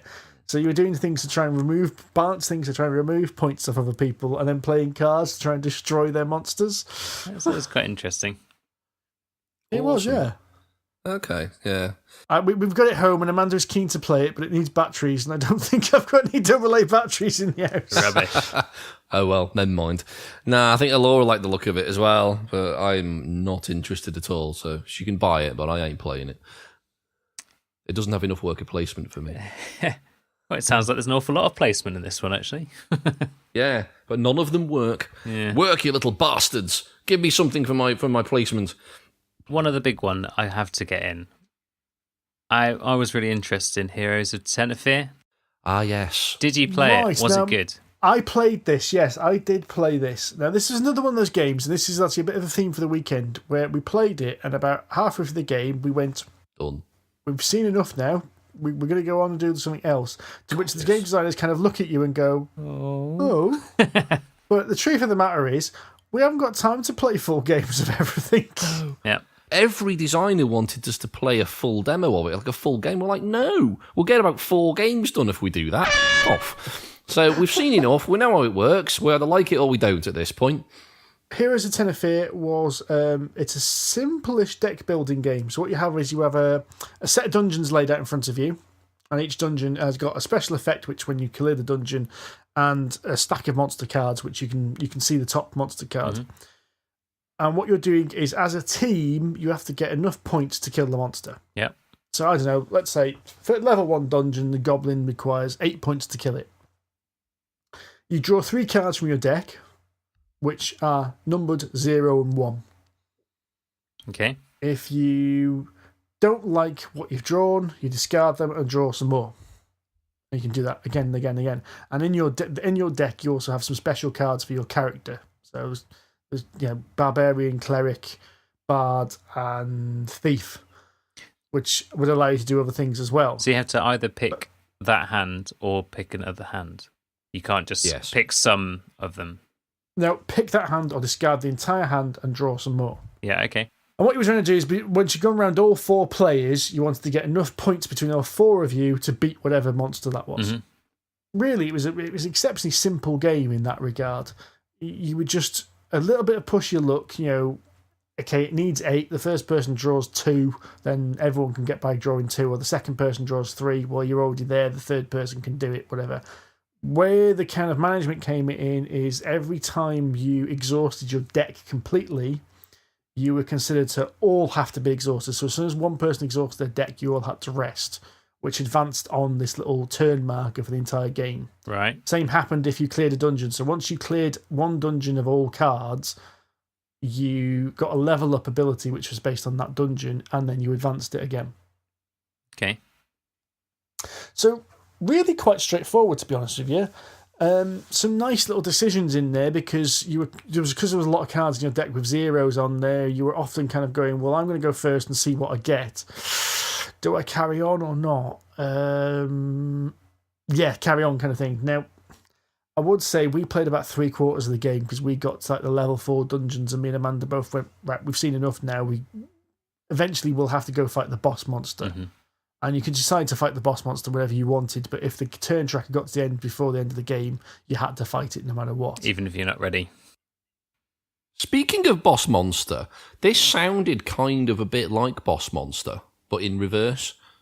I've not played boss monster, so I can't compare. John has. I think. You've played boss monster, haven't you, John? The look on his face says he has not. Is this the one with all the dungeons? Yeah. I've watched you guys play it.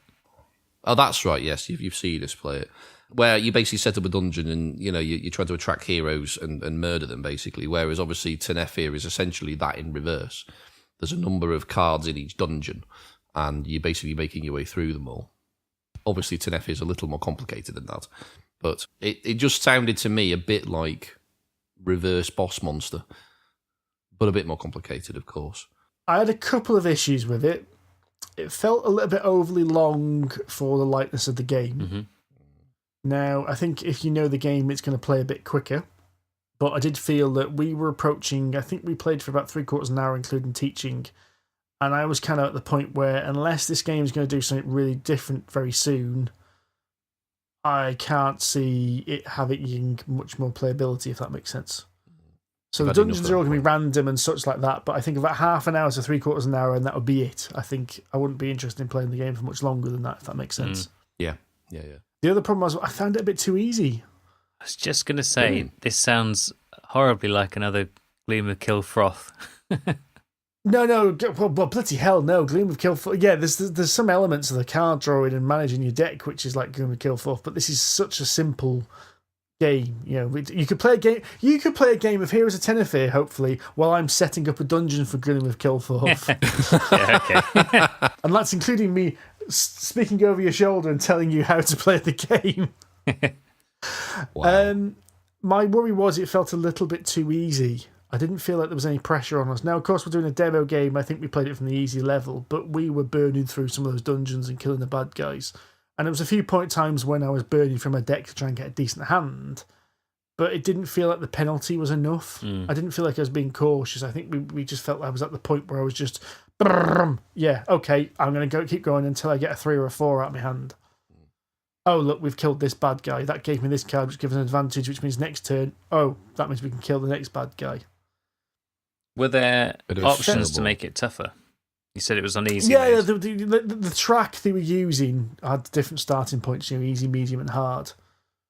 But I felt like there needed to be a little bit more of a shit. We really need to beat this guy. I really need to burn for my deck to beat this guy, kind of thing. But that sounds like if that's the easy mode and it was easy, like they've actually judged it well. No. Yeah, but the easy mode was just based on the number of turns, not on the cards you had in front of you. Right. Okay. Yeah, I think it might have been better to reduce the number of cards in your hand by the sound of it to make it much harder, or increase the number of zeros, for example. Yeah, it needed some penalty for doing badly, basically. Yeah. And I felt that the penalty for doing badly was just that the turn tracker moved on, and that didn't feel like penalty enough. Right. So as I said, it felt like just burn for your deck until you've got a decent hand, and I don't think there was a single point where we didn't defeat the monster. Okay. So it's almost like the more you burn through your deck, the more time advances, or something like that. Yeah, that's what it is. It's your exhaustion. You're kind of keeping an eye on your health levels, and it's a bit like Gloomhaven in that sense. Once you've gone through your hand, you rest. Basically, you're screwed. Yeah, but you're not. They weren't screwed enough. This is the problem. It just advanced this tracker. The risk. There wasn't enough of a risk reward. The reward was there, but there was no risk. Yeah. Okay. From what I saw. So I still think it's interesting. I don't know what their timetable is, so there still might be some time for some tweaks on this. I just felt, as it was an interesting concept, but didn't quite manage to follow through with its concept. Fair enough. Tell me something about Ominoes Heiroglyphs, because we're all massive fans of Ominoes, the original. We are. Yes, we are. So this is something that grabbed my eye at the press preview, sort of wandered past, and Andrew Harmon was stood there with his new game, Ominoes Heiroglyphs. And I went, oh, hello, we're big fans. And obviously he recognised me, being, the awesome god of gaming that I am. What? I was wearing a hat as well, For anyone who's played Ominoes, this will be very familiar. It still has the same symbols. And basically the idea is this is a kind of Ominoes, but the next level. Okay. So the idea is that you are trying to build a pyramid. Pyramid contains 5 tiles, so 4 tiles, each forming the bottom corner, and then 1 more to form the tip on top. And in order to buy these corners, these tiles, you need to play other tiles which have the symbols of, so the same symbols as a dice, basically. So you've got the bird, the beetle, all these sort of other things. And you have 5 tiles in your hand. They're double-sided, so you can play either side of them. And the idea is that you basically play these things in a similar way that you score in Ominoes, that you need to get 4 or 5 of the same symbol in a line or in a contiguous shape without diagonals. So in a straight line or an L shape or, a square or whatever. You got to connect them, yeah. Connect similar shapes. When you do that, you get what's called a blessing. It's basically the thing that you use to buy these tiles of the symbol that you make the pattern of.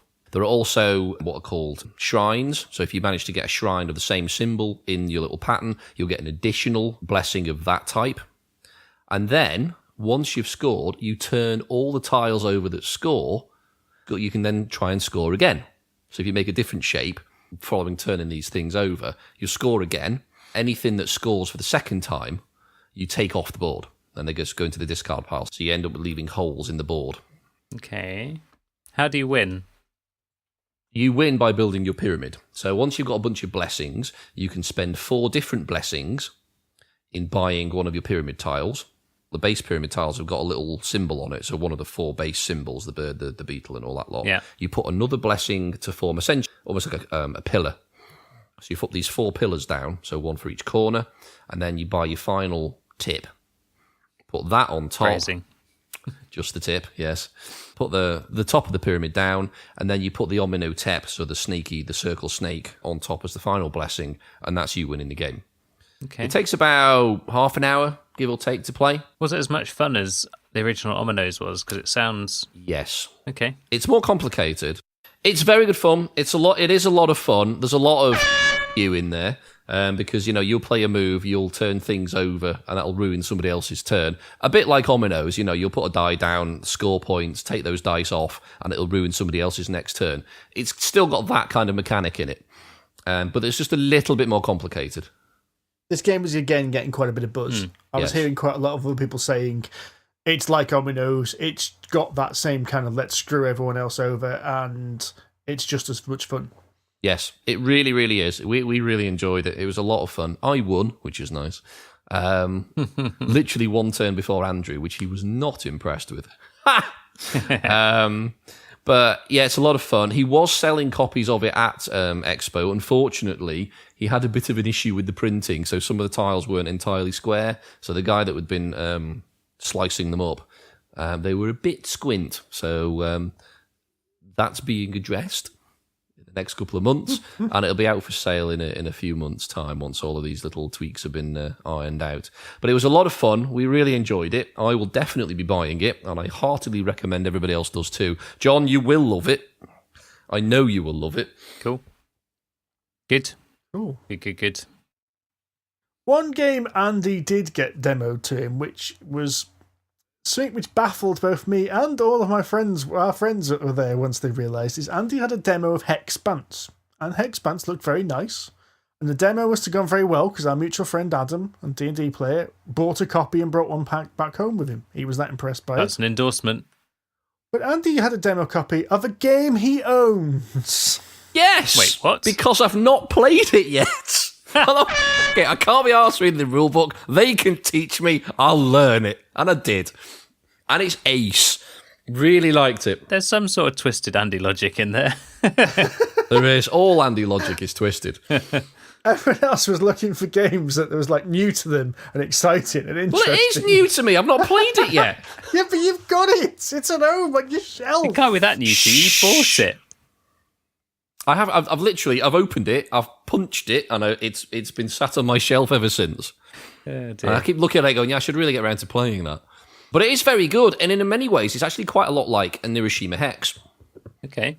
Yeah, it did look really interesting, actually. I'm going to be playing that with Adam soon, I think.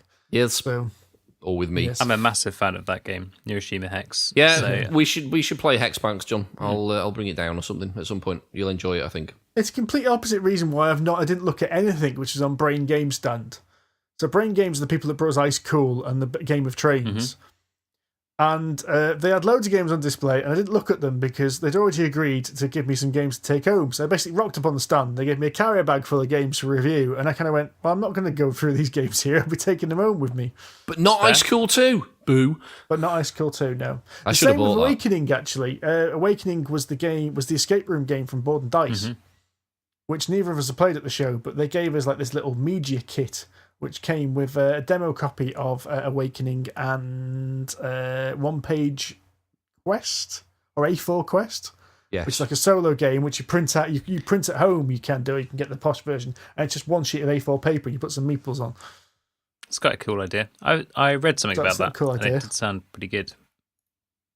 So we won't be able to talk about Awakening or A4 Quest or anything from Brain Games today, but we will in the near future. Yes, cool. We will look forward to it. So if we're going to round off with one last big one, I've spotted something here that's been on both of your lists, and that is Gladiatores. Gladiatores? Gladiatores, yes. War for Roses. This is something we previewed. This is something that I saw at Expo last year that was in kind of almost... It was almost the glint in the milkman's eye last year. It was basically an idea that Justin had. But Steve and I played it this year. So Gladiatores is another card game where you basically run a gladiator school and you are fighting your gladiators against the other players who also run gladiator schools. And the idea is basically you bet on the fights and in order to win competitions. And it's kind of almost like Magic the Gathering in a way, that you basically play a card. No, it's nothing like Magic the Gathering. Is it not? It's absolutely nothing like Magic the Gathering. Yeah. Oh, that's good. Because I only say that because he was saying, all the Magic players really enjoyed this. No, he was saying it because the Magic the Gathering players managed to twig the combos quick, which is what you have to do. If you play Magic the Gathering in a tournament, you have to be able to get combos really quick because it's combos that win you the game. Right. If anything, I'd say this is like the combat system from Fury of Dracula. Yes, it very much is. So it's like rock, paper, scissors, lizard, Spock. Yeah, it's basically rock, paper, lizard, scissors, Spock. You have got a card which say you do an attack. So attack will be a stab. And on that card will be nothing, 1 or 2 cards you can play to counter that. Mm-hmm. It might say like stab, and one of the cards will be block. So Andy plays a stab, I play a block. That block might have dodge or power attack. I'm making things up now. Yeah. So Andy has to play a block or a power attack. If you can't play a card that blocks it or is one of the follow-on cards, then that card takes effect. And occasionally some of the cards are special, so they have an effect which occurs no matter what. So you're sort of doing like a counteract to counteract to counteract to counteract. Yeah, basically. Until someone runs out of, nope, that's it, you succeed. Yeah. That's exactly it. Okay. Yeah, basically. Exactly it, yeah. And you're managing those cards. The cards come from 3 different decks, which are basically attack cards, defense cards, and special cards. So certain cards allowed you to pick up more cards, and you have to be careful about which ones you're going for. Now, playing this completely from blank meant you missed out on what would make this game quite interesting, because I think what you can do is you can start learning the patterns. Mm-hmm. So learning the rock, paper, scissors, lizard, Spock. And so therefore you'll be able to know, well, okay, this player's played 2 blocks in a row. Is he going to have another block kind of thing? Or he's played a stab. I know the stab is the counter to this card. He's already played one, so I'm going to play this, thinking he's not going to have 2 stabs kind of thing. Mm-hmm. You're going to hate me for saying this, but it sounds like Munchkin to me. Because Munchkin is very much about that mechanic. Yeah, but no, this has very specific, defined, as I said, rock, paper, lizard, Spock kind of thing. Mm-hmm. Munchkin is just like, I'm going to play this, I'm going to play that, I'm going to play this, I'm going to play that. This is very much a case of you have to have the thing which counteracts that particular thing. I think it's more specific than you remember, but anyway, okay. It was definitely had more depth than Munchkin. Yeah. Munchkin is, like I said, shallower than... It reminded me of it. That's the depth of a spoon. Yes. The back and forth of I'm going to make it worse, I'm going to make it more feasible, that aspect was what I was getting at. No, it's not. Yeah, it's definitely more, not just I'm going to play a card to make it worse. I want to try and play a card which is either going to make the other player play certain cards to try and deplete his hand, or I'm going to try and play a card which I know he can't counter, or he can counter, but he wants to save that card for later. Yeah, okay. So it's more targeted. Which I played on Steve to extreme effect and kicked him out of the game. Which was great. Yeah, I got eliminated. Yeah, I was tired, and that made me very grumpy at that point. I must admit. Tired, yeah, whatever. You were just shit, Steve. Just admit it. You're outplayed and outclassed. I'm not going to deny it. So I have to admit, for a card game, I quite enjoyed it. I wouldn't buy it because it's not the sort of game I play very often. But it worked. It mechanically was quite straightforward. It was pretty tight. And I can imagine over a couple of basically tournaments, so basically you just draw a bunch of cards and go, right, we're going to compete in this tournament, then this one, then this one.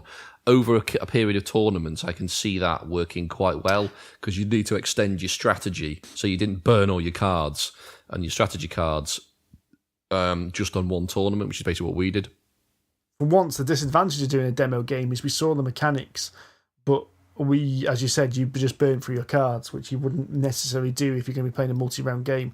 Now, you got given a demo copy of this, didn't you, to take back and review? Yes. So we do have a copy of this to play. So we do. We can play that. It might be worth trying to get a game in with you, John, because I think you might like some elements of this. I think I probably would. Very much so. So yes, we'll give that another go. So we'll give I'll give that a review as and when we've played it a couple of times. So yeah, no, I quite enjoyed it, but at that point, I need to play a full game. Mm-hmm. Agree.